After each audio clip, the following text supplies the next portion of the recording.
রিঙ্কি পাখি জঙ্গলের ঠিক মাঝামাঝি একটা বড় গাছে থাকত। তাছাড়াও এই গাছে অন্যান্য পাখি এবং চম্পা কাঠবিড়ালি তার পরিবারের সাথে থাকত। জঙ্গলের অনেক পশুরাই সেই গাছের ছায়ায় বসতে ভালোবাসত। রিঙ্কি পাখিও ঠিক তেমনই তাদের নিজের পরিবার ভাবত আর তাদের সাহায্য করতে সব সময় এগিয়ে আসত। আর ঠিক এই কারণে সব পশু পাখিরা ওকে খুব ভালোবাসত। কিন্তু রিঙ্কি পাখির মেয়ে মিনু পাখি ঠিক তার স্বভাবের একদম বিপরীত ছিল। সবসময় নিজের ইচ্ছের করত আর কারোর সাথে কথা বলা পছন্দ করত না।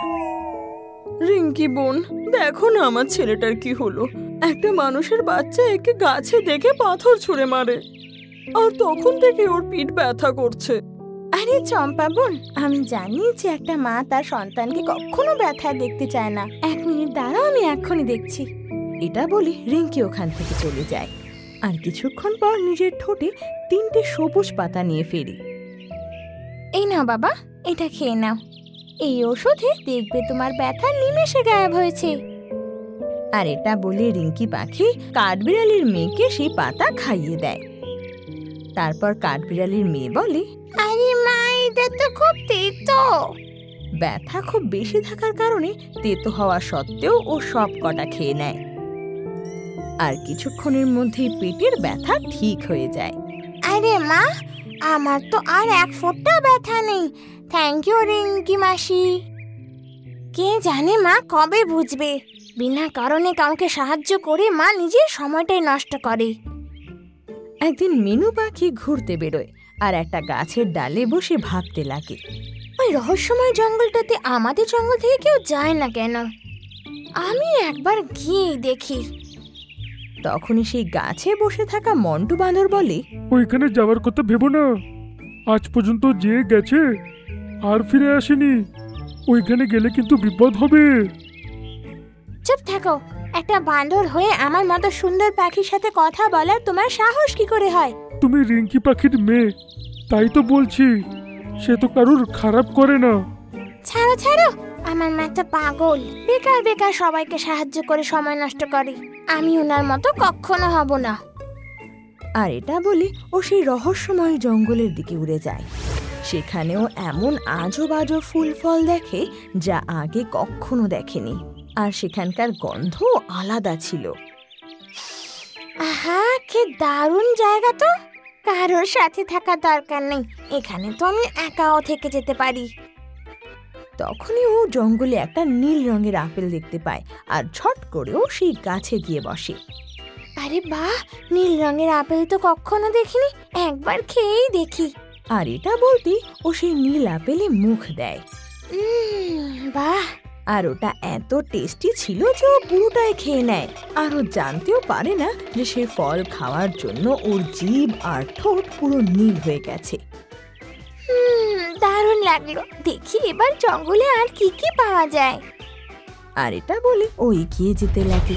তখন একটা বড় ঈগল ওকে দেখে বলে, আরে বাহ, নীল রঙের একটা পাখি। এর মাংস তো খুব সুস্বাদু হয়। এদিকে মন্টু বাঁদরও রিঙ্কি পাখির কাছে পৌঁছায় আর দেখে রিঙ্কি খুব চিন্তায় আছে। এই মিনুর আমাকে না বলে কোথাও যাওয়ার স্বভাবটা দিন দিন বাড়ছে। পুরো জঙ্গল খুঁজলাম, কোথায় খুঁজি ওকে? আরে রিঙ্কি পাখি, তোমার মেনু রহস্যময় জঙ্গলের দিকে গেছে। কি বললে? রহস্যময় জঙ্গলের দিকে? তুমি ওকে আটকালে না কেন? চেষ্টা তো করেছিলাম, কিন্তু ও তো শোনে কোথায়। আমাকে খারাপ কথা বলে চলে গেল। আরে মন্টু দাদা, ওর জন্য আমি ক্ষমা চাইছি তোমার কাছে, কিন্তু জানি না ওকে আর দেখতে পাবো কিনা। এত বড় জঙ্গলে ওকে কি করে খুঁজবো, তাও একলা? আরে এ কি কথা বলছো রিঙ্কি? তুমি তো সব সময় সাহায্য করো। তোমার এখন সাহায্যের দরকার, আমরা কেন করব না? হ্যাঁ, এবার কাঠবিড়ালি, কাক, ভাল্লুক, ঈগল সবাই সাহায্যের জন্য এগিয়ে আসে আর ওর সাথে রহস্যময় জঙ্গলের দিকে এগিয়ে যায়। কে জানে ও কেমন আছে। আরে ভয় পেও না রিঙ্কি, আমরা সবাই আছি তো। ঘন্টার পর ঘন্টা ওকে খুঁজতে লাগে আর রিঙ্কির মনে সারাক্ষণ শুধু একটাই চিন্তা, যেন ও ঠিক থাকে। অর্ধেক জঙ্গল পার করার পর ওরা যা দেখলো তাতে ওদের মন কেঁপে ওঠে। মা, ওরা দেখে যে মিনু একটা খাঁচায় বন্দি, আর সেই খাঁচার বাইরে একটা ঈগল দাঁড়িয়ে আছে। আরে এই এত দল বল এইখানে কেন এসছে? হ্যাঁ, ঈগল, আমার মেয়েকে ছেড়ে দাও। একদম এগোবে না, নাহলে এক নিমেষে একে গপ করে আমি খেয়ে নেব। এটা শুনে বাকি পশুরা ভয় পেয়ে পিছিয়ে যায়। ঈগল দাদা, এই আমার একমাত্র মেয়ে, একে তুমি বন্দি করে কি লাভ পাবে? এর নীল ঠোঁটের কারণে। শুনেছি নীল ঠোঁট পাখিরা অনেক সুস্বাদু হয়, আর সকালবেলায় এদের খেলে খুব শক্তিও বাড়ে। তাই জন্যে সকাল অবধি এরকমই রাখবো, আর সকালবেলায় জল খাবার হিসেবে খাবো। না না, এটা করো না, ছেড়ে দাও ওকে। তখন সব পশুরা খেয়াল করে যে মিনু পাখির ঠোঁট সত্যি সত্যি নীল হয়ে গেছে। মা, তোর ঠোঁট নীল কি করে হলো? মা, আমি রাস্তায় আসার সময় একটা নীল রঙের আপেল খাই, হয়তো তার থেকেই হয়ে গেছে। কি বললি? আপেল খাওয়ার জন্যে? হ্যাঁ, তাহলে নীলু হয়তো সেই পাখি নয় যাকে তুমি ভাবছো। না, তোমরা সবাই মিলে আমাকে বোকা বানাচ্ছ যাতে আমি ওকে ছেড়ে দিই। এটা শুনে সব পশু পাখিরা নিজেদের মধ্যে কথা বলে। তারপর হাতি বলে, ঠিক আছে, আমরা এক্ষুনি প্রমাণ করে দেব যে সত্যি বলছি। তুমি মিনুকে একটু জল খাওয়াও, এরপরও যদি ওর ঠোঁটটা নীল থাকে আমরা ওকে ছেড়ে দিয়ে চলে যাব।